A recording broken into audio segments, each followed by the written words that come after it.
Saya sendiri sudah divaksin.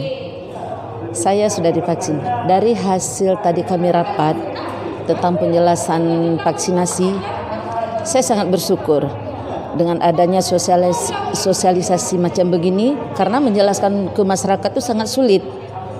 Menjelaskan ke masyarakat awam itu sangat sulit, karena banyak hoaxnya yang didengar. Dengan adanya vaksinasi ini, mudah-mudahan semua bisa punya rasa termotivasi lah, sadar. Kalau bagi saya pribadi, dengan adanya vaksinasi ini, di samping itu memang mencegah juga untuk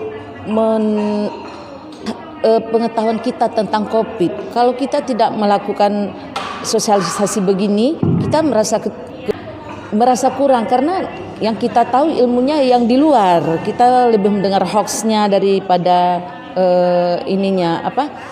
baiknya gitu. Untuk saya sendiri langsung ke puskesmas tanpa dipaksa, tanpa mendengar hoax, karena yang saya tahu terjangkit COVID itu susah sembuhnya.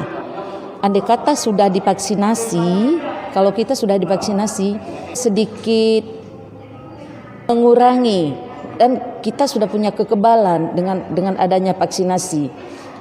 Kesadaran sendiri ya, dengan adanya menjalankan prokes, minimal kita sudah antisipasi dengan diri sendiri.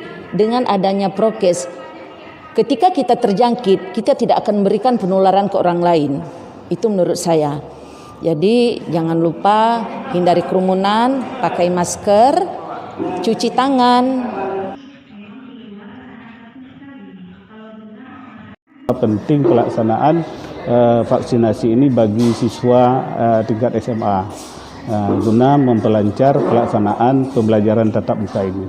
Respon dari orang tua siswa serta hasil penjelasan dari gugus tugas COVID tingkat kecamatan Musbika dan pihak puskesmas tadi mendapat apresiasi. Ya, barangkali selama ini pemahaman mereka tentang vaksin ini belum paham. Tetapi dengan penjelasan ini mereka sudah sedikit memberi gambaran bagaimana pentingnya pelaksanaan vaksin. Kemudian kesepakatan tadi yang kami hasilkan dari pertemuan ini, bahwa orang tua siswa akan melaksanakan vaksin di puskesmas. Kemudian dari pihak sekolah juga nanti memberi surat semacam surat izin atau bersedia divaksin kepada orang tua, yang akan diserahkan kepada orang tua dan ditandatangani oleh orang tua. Nah, surat itulah nanti menjadi bahan evaluasi bagi sekolah ya, ke depan tentang data-data mengenai siswa yang melaksanakan vaksin dan yang tidak. Sangat penting sekali dalam menunjang pembelajaran tatap muka di sekolah. Jadi ini penting kita lakukan demi yang pertama sekali menjaga kesehatan anak. Kemudian menjaga memutus rantai dari penyebaran COVID-19 ini di daerah kita ini. Mudah-mudahan vaksin ini menjadi modal kita dalam membangun pendidikan Aceh ke depan.